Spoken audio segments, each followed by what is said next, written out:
इराण-इस्रायलच्या युद्धाचा परिणाम आता थेट तुमच्या खिशावर होऊ लागलाय।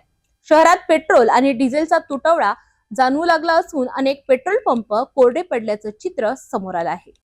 इराण आणि इस्रायलमधील वाढत्या तणावाचा परिणाम आता भारतातही जाणवू लागला आहे।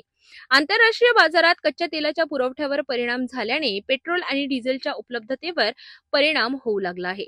शहरातील अनेक पेट्रोल पंपांवर डिझेल पूर्णपणे संपल्याचं दिसत आहे, तर काही ठिकाणी पेट्रोलचा साठा अत्यंत मर्यादित असल्यामुळे ग्राहकांना अडचणींचा सामना करावा लागत आहे।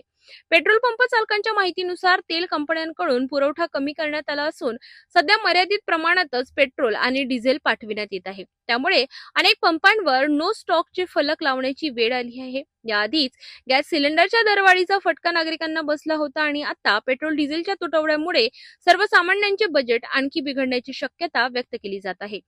तज्ञांच्या मते जर युद्ध परिस्थिती अशीच कायम राहिली तर येत्या काही दिवसात पेट्रोल डिझेलच्या किमतींमध्ये वाढ होण्याची शक्यता नाकारता येत नाही।